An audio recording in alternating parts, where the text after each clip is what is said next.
Hey, what's up, everybody? Welcome back to Behind the Reel. This is our latest segment called What's in Your Tackle Box? And this idea was born from our podcast. We've had some really good feedback with our podcast format so far. We've had people from all over the country, and we have highlighted a lot of local hammers here in the Kansas and Midwest area. So if you haven't checked that out, I will go ahead and link that in the cards above. And when you're done with this video, you can go give it a look. All right, and today our first guest on What's in Your Tackle Box is going to be Mr. Jordan Westerman from Iowa. He is coming off a big win with the All-American Kayak Series at Kentucky Lake with an impressive two-day total of 167 inches and big bass of 23 3/4 inches. So we're going to go ahead and pick his brain a little bit. We're going to find out what's in his tackle box and see if that's something that you guys may throw. And if not, you may want to add some of these baits in your tackle box as well. All right, let's go ahead and bring them on. Hey, what's up, man? How's it going, John? Pretty good. How are you doing tonight? Oh, doing pretty good. Heck yeah. You were in the tackle shop there, it looks like. I guess you could say that, the mobile tackle shop. Heck yeah. So the idea of today's segment, and I appreciate you, tackling this venture with me because I don't really know what I'm doing here, but I think the idea is that we just want to find out, what are you bringing on the kayak? And I think that we're going to find some folks just bring an excessive amount of tackle, and then some folks will take that minimalistic approach. So I kind of just want to see where people are. And, maybe just do a recap at the end and find out, how much tackle you could actually get away with, versus what you're bringing. So if you don't mind, maybe just grab a tackle box and go through what you would normally bring in a tournament situation. And then also maybe go over a couple of the baits that were players in the Kentucky Lake event. Okay. Well, for Kentucky Lake for me, it was pretty much a lot spinnerbaits. Okay. Yeah, I love throwing a spinnerbait. Like that's especially this time of the year, it's like cranking and spinnerbait. I like a moving bait.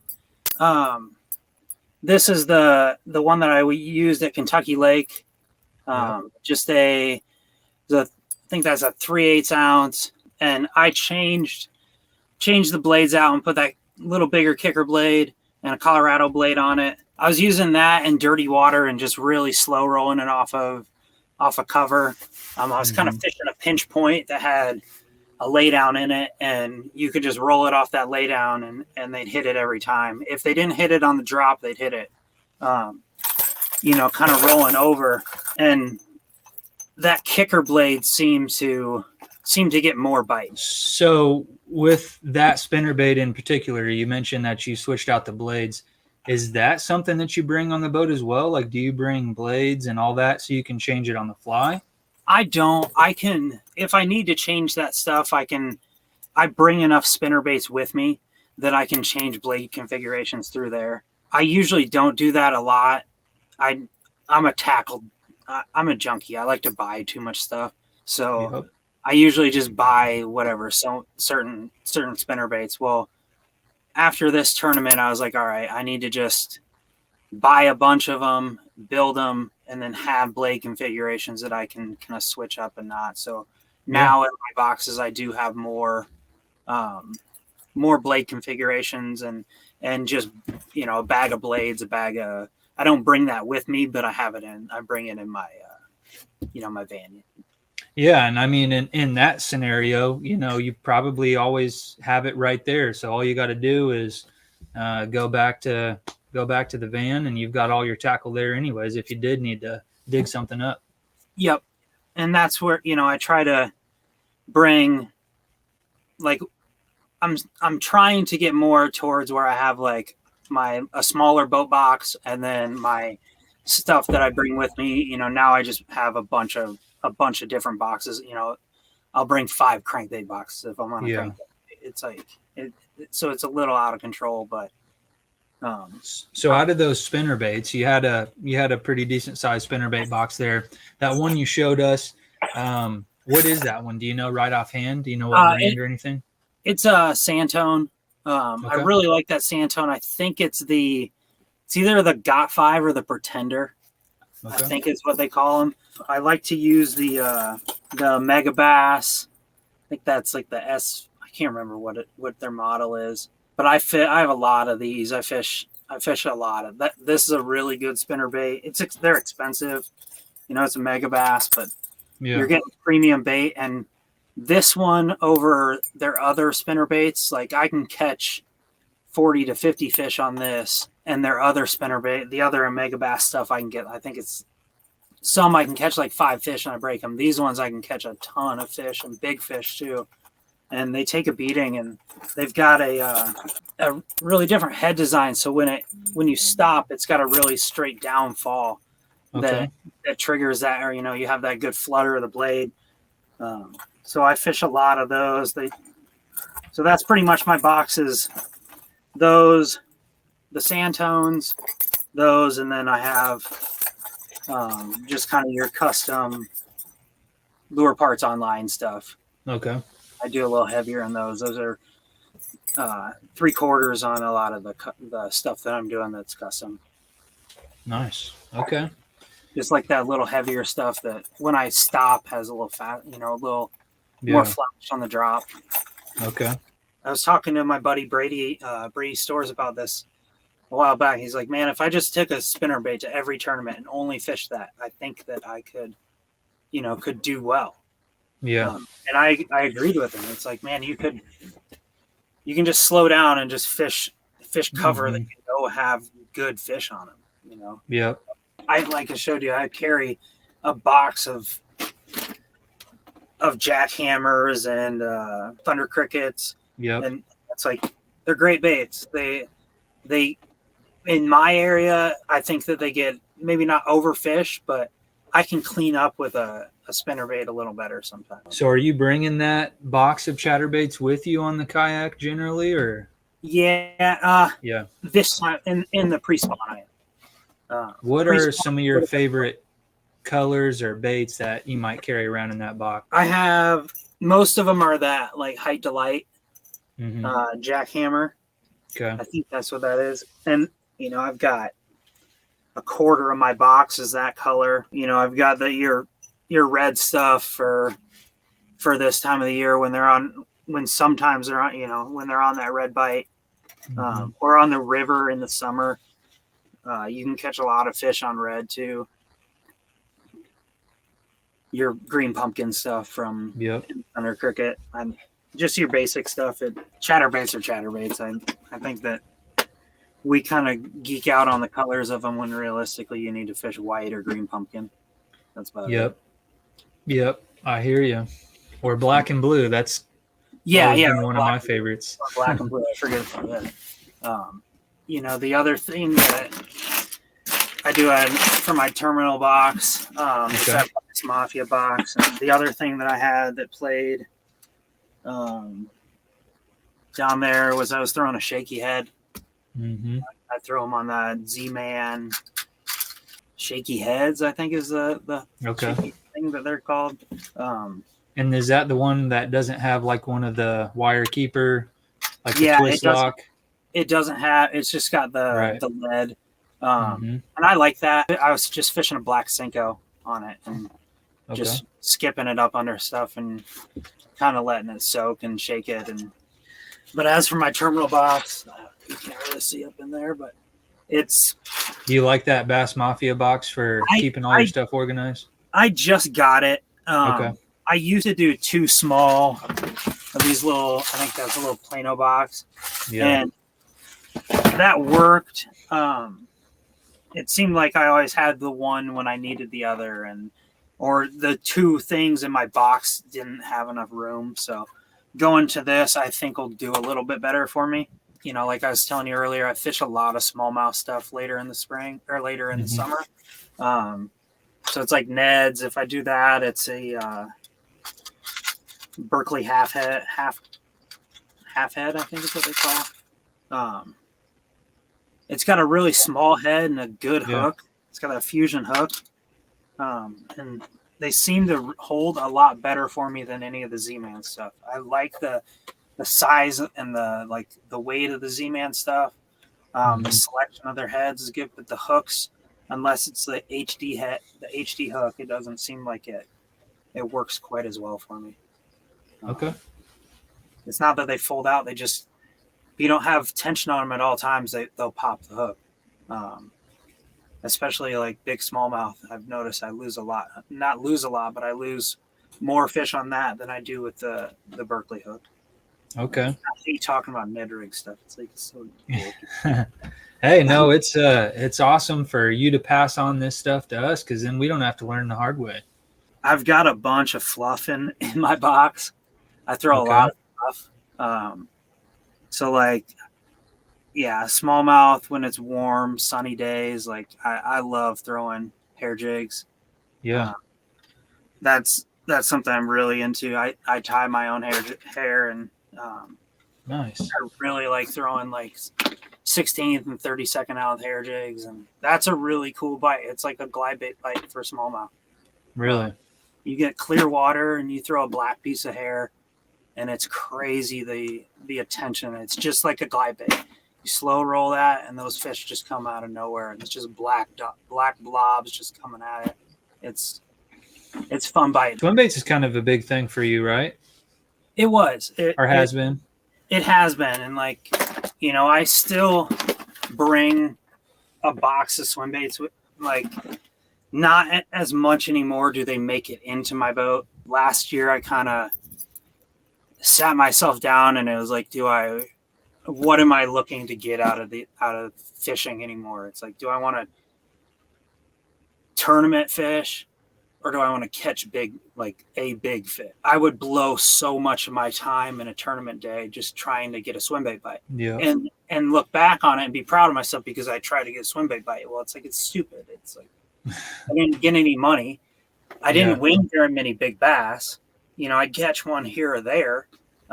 And last year I kind of committed all to conventional, and I ended up getting more big bass and winning more tournaments. I've got baits like this toxic that, you know, it's rashed pretty good. It's probably caught 200 to 300 fish. I've got two of these, the exact same thing. You know, they've got 3 fish over 22 on one of them.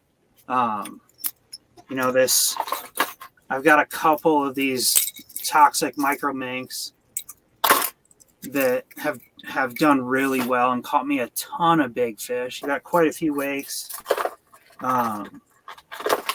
Couple glides. So I've got some Chad shads, a depths 175. You know, those are just staples around the Midwest, around everywhere, realistically. You know, and then for the other stuff that I bring on my boat this time of the year, it's like, I bring 3 crankbait boxes, kind of. 3 of them, huh? Well, just this time of the year. I got this one box that's got DT 4s, 6s, 8s, 10s. And then I think I've got some Spro Little Johns in there. Just your basic run-of-the-mill colors, you know, bluegill stuff, because a lot of our stuff up here is bluegill forage. So we do a lot of bluegill, you know, red DT6s for the spring when they're on the DT6. I do have, man, I don't know how juicy we want to get here. I do have some some OSPs, some Blitzes. I was gonna say, you got 2 more tackle boxes just for crankbaits. Yeah, so in spring, yeah, then I've got 2 boxes of flat sides. I've got Frittside 5s and Frittside 9s, Frittside 7s, a lot of red. These are huge for me this time of the year. I love winding a plug. Some of the Evergreen stuff, you know, again, do you want to spend, how much do you want to spend on a crankbait? It's like I got a couple of those. I caught some big fish on these. I've caught just as much big stuff on the Frittside though. Like Frittside's for the price, it's a dang good bait, man. With all these crankbaits that you're carrying around with you, Are you running stock hooks on them all? Or are you switching them all out? On tournament days, I will switch about everyone out. And when I do, I usually run that Owner ST36. I was using that Aaron Martin's G Finesse treble. I really like that. Yep. Kind of, lots of green pumpkin. Lots of green pumpkin. Pretty much my box is I do a ball head jig, which is that Dirty Jigs. It's like the Luke Clausen finesse jig.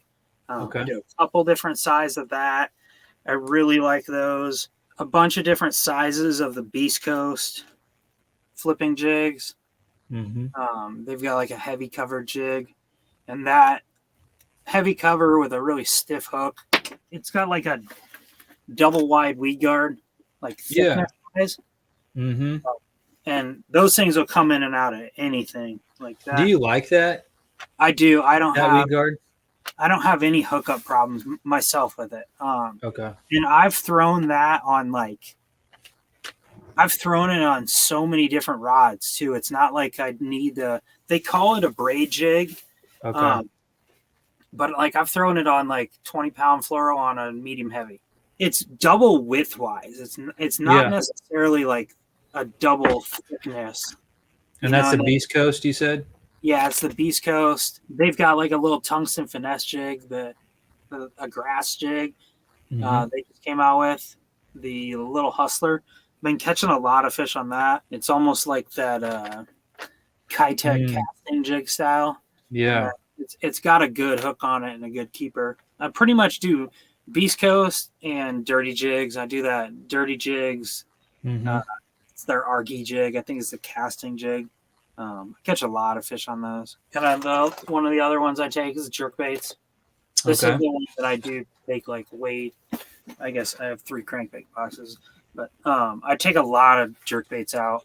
A lot of different brands. Vision 110s.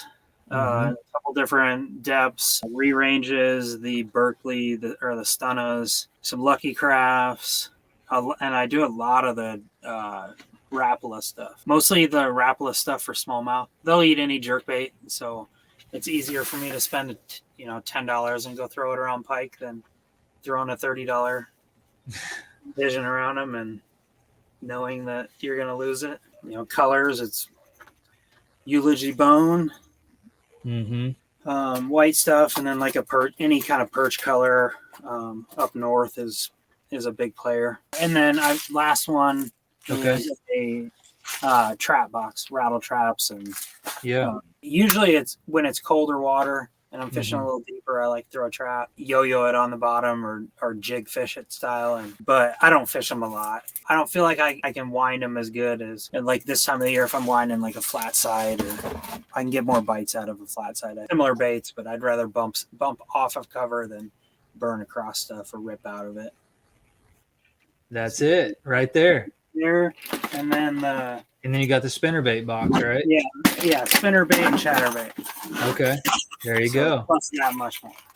Okay. Soft plastics. I've just been.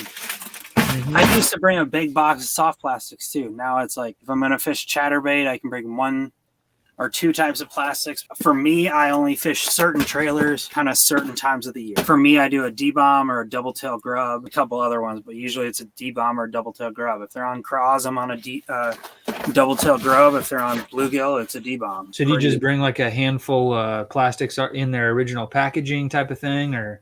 If it's the D-bombs, it's a 25 pack. You can just grab a 25 pack of D-bombs and you're good to go for quite a while. And then if it's and then those double tail grubs, I think they come in packs of 20 too. So there's a stack of them. Those actually, you can catch quite a few fish on them. But if you're not throwing Texas rig soft plastics, then probably not a huge reason to bring a bunch of that stuff with you. No. And it's, so it's mostly jig trailers. Cool, man. Well, one last thing. I don't think you have like a wife you're going to piss off by giving away this information here. So I don't feel too bad asking you, but if you had to assign a dollar amount to all that tackle that you just went over, all the tackle that is making it onto your kayak. If you were to flip your kayak in the next event or whatever, and everything sank to the bottom, and you had to file a insurance claim on tackle only, no rods, no reels, tackle only, what do you come up with? How much you got in the jerkbait box? So we're gonna call that a clean $200 box. $200. Okay, I got the calculator out. I hope the insurance adjuster's not watching. My flat side boxes are expensive because not a single one's under $10. So yeah, we'll call that another clean $200. Okay. Another $200. Yeah, with the other one here. Those are probably pretty conservative estimates. Well, I don't want to think about. That's a lot of money in crankbaits, man. Yeah. And then a double box of DTs, so we'll call that $300. Okay. Terminal box is priceless because it's full of jigs that I tied. All the hair. Yeah, we'll call that $200. Okay. Jig box we'll call $300. That would be easy to do. You got a chatterbait box. Yeah, so there's a lot. There's say $300 in there. Okay. Spinnerbait box isn't that much. Yeah. There's like $200 in there. Okay. And I think that's and the rattle trap. Dude, the rattle trap box is cheap. It's full of rattle traps. Like they're like $4 a pop. Yeah. And $100, $200. What do you think? We call it $150. 150. Okay. All right. So again, I think that's a pretty conservative estimate. Considering some of the tackle boxes that you're storing these in are worth like $50 a pop. You know, we won't bring that up. Oh yeah. So we can add another $100 to it. So if we add up all the Plano Edge and the Bass Mafia, we're dang near $2,000. 1950 is what we came up with there. So just, don't sink the kayak, and you won't have to worry about replacing all that stuff. I would like to thank you for coming on the show, being a guinea pig with this new segment. What's in your tackle box? You broke it down. You showed us exactly what you're throwing, and you even incriminated yourself by assigning a value to it. So I do appreciate that, and I do look forward to having you back on the show again. And if any of you guys that are at home watching care to see a more in-depth podcast, make sure you comment on this video and let us know that you're looking forward to that next one, because I think we're going to bring Jordan back on and do something a little bit different the next time. Anything that you would like to say before we part ways tonight? Thanks for bringing me on. Yeah, just absolutely. Throw a spinnerbait. That's all you got to do. Throw a spinnerbait. That's it. Throw away all your big swim baits and throw everything else away and throw a spinnerbait. I do appreciate you being a part of this, man. It was nice meeting you for the first time. Yeah. Thanks for having me on. All right. Well, you have a good one, and we'll see you back soon. All right, guys. That's it. That is the first ever edition of What's in Your Tackle Box. Appreciate Jordan Westerman coming on the show and showing us what he's bringing on his kayak in a tournament situation. And these are the baits that he was able to pull away with a very impressive win out on Kentucky Lake with the All-American Kayak Series. If you guys want to see more content like this, make sure you check out the podcast playlist. We'll definitely have some more stuff coming up very soon. Guys, appreciate you tuning in on this one. Make sure you get subscribed if you're not already, and we'll see you on the next one.